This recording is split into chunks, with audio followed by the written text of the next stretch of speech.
օգտվելով առիթից մի քաղաքացու իմ տված խոստումը կատարեմ եւ փոխանցեմ ձեզ հարցադրումները։ Մի փոքրիկ գյուղի խանութ է եւ այդ խանութի մեջ մոդելով ես տեսնում եմ վերափոխումը շատ ժամանակ, որ մենք տանում ենք։ Այնքան է օրինական դաշտ անցել, որ այնօրն ասեց արդեն անցել եմ ավելացված արժեքի հարկ, որտեղ այդ շեմը անցել եմ,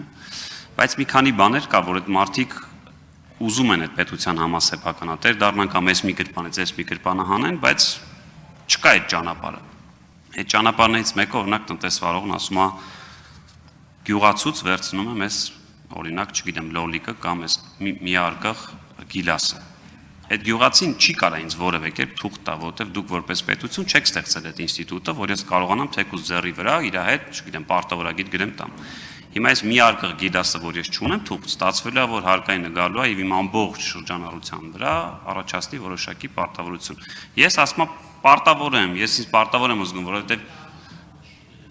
իմ աչքի առաջ ասում եմ ես տեսնում եմ դուք, չգիտեմ, 50 սանտիմետր այդ հողը փորել եք, ես այդտեղ զրոյից ճանապարհ եք կառուցելու, պատրաստ են, բայց չկա այդ ճանապարհը։ Եվ մի հարցի վերաբերյալ դուք ընթերցեցիք կառավարության նիստում, այդ տնտեսարողներն ասում են օրինակ եթե հոսանքի վճարը հանում ենք ծախսերից, մյուսը հանում ենք, խնդրում են հստակ լինի, որ այդ բանկային միշտ քարտերով ստացած գումարի այդ միջնորդավճարը նույնպես համարվի իրանց ծախսերից դուրս գրում, որ սա ասում եմ, որ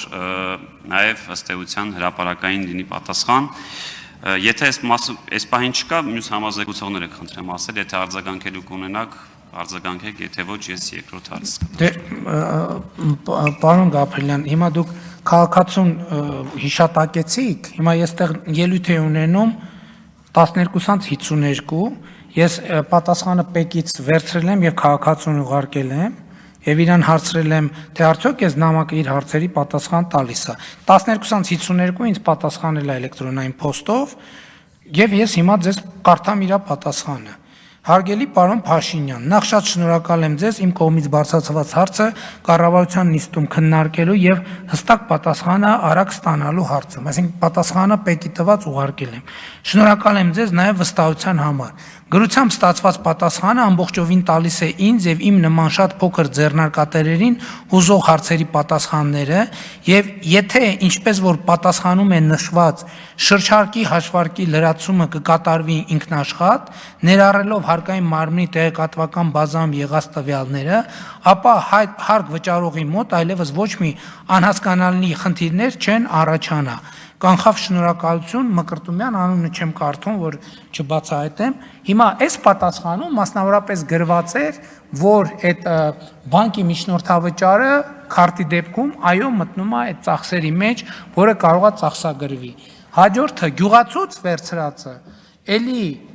բանանելու հաշիվ ապրանքագիր տալու մեխանիզմ գոյություն ինքնահաշիվ գրելու համակարգը վաղուց գոյություն ունի, բայց մեր պլաններում կա նաև, որը պետք է իրար հետ քննարկենք, հասկանանք, տարբերակված ավելացված արժեքի հարկի մեխանիզմ դնելը, որ նման դեպքերում, որը մեր մոտ ուղղակի պրակտիկա չկա,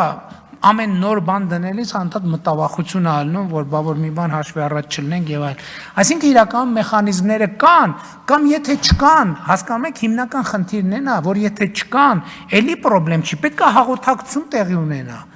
Գործարար համայնքի եւ կառավարության մեջ պետք է խոսենք, պետք է ոչ թե իրար վրա գոռանք, այլ պետք է իրար հետ խոսանք, մի հատ ավելի լավ հասկանանք։ Այս նամակագրության օրինակը պարզ ցույց է տալիս, որ ընդ որում տեսեք, ես գիտեմ, որ մարդիկ գալիս են նաև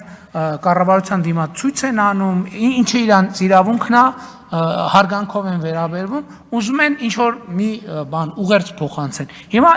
չգիտեմ, նամակագիր ինքը մասնակցում է թե չի մասնակցում, բայց ինձ նամակ է գրել, այդ նամակը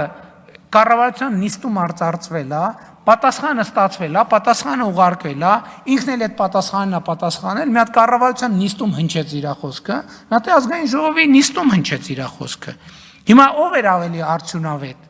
Էս էլ է, այդ որ ասում եմ իմանալ ինչպես, էս էլ է իմանալ ինչպեսի մաս։ Մարդը ասել է ոնց անեմ, որ ես ճշգրիտ իմ ասելիքը հասցնեմ տեղ։ Ինքը իր եւ հազարավոր ուրիշ մարդկանց ասելիքը հասցրել է տես, էս այդ պատասխանը նաեւ կառավարության վաղը չէ մյուս օրվա նիստում բան կանենք, կհրապարակենք, չնայած պարոն Հովհաննիսյան, կարծում եմ, որ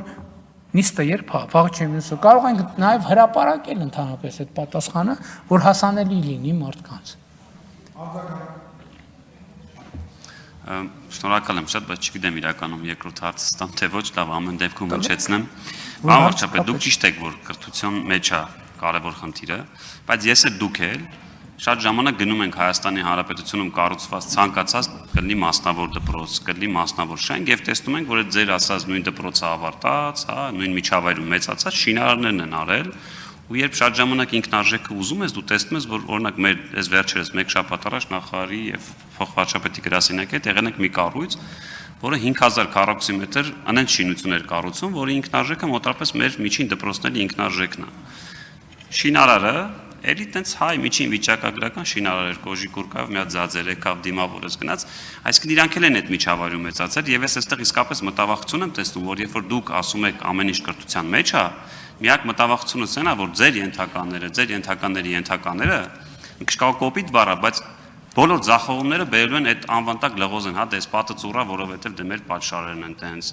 դե որովհետեւ կաշառք վերցնենք, դե որովհետեւ միջին վիճակագրական հայը սովորա եւ սիրում այդ մաղարիչ տալը, որը մեր քրեական ունեցդրությամբ համարվում է կաշառք։ Այսինքն այստեղ ռիսկ չեք տեսնում, որ դուք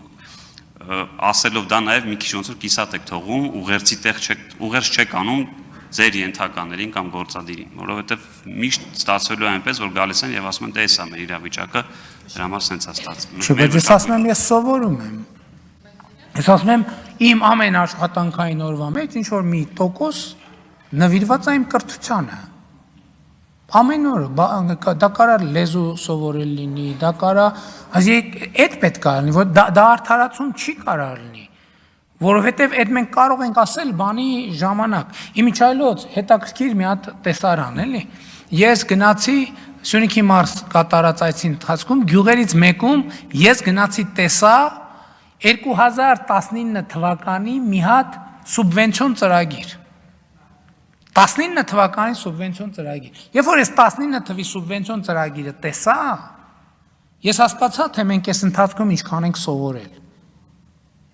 Որտեղ ինչ որ 19 թվին ընդունված եւ արված է եւ միջև հիմա նորմալ արված չի։ Ասենք այդ ոնց որ iPhone 1 կներեք կոպիտ, iPhone 1-ն ու iPhone 1 եղել, հա։ iPhone 4-ն ու iPhone 13-ը։ Այդքան տարբերություն կա, որովհետև իմ կարծիքով մենք նաև համակարգ ենք դրել, որտեղ հնարավոր չի չսովորել, ով չսովորի դուրս է մնալու, բոլոր տեղերից։ Պետական կառավարման համակարգից էլա դուրս մնալու, բիզնեսից էլա դուրս մնալու, որովհետև հիմա այլ զորբայությամբ ոչ մի բան չես կարող անել, կամ պետք է չկարենաս անես։ Պետք է գիտելիքով անես։ Եվ այս տրամաբանությունն է։ Բայց այդքան ակադեմիական քաղաք 300 դպրոց, բան 500 մանկապարտեզ, մեր ամբողջ ուղերձները կրթության մասին է, ամբողջ ուղերձները կրթության մասին է։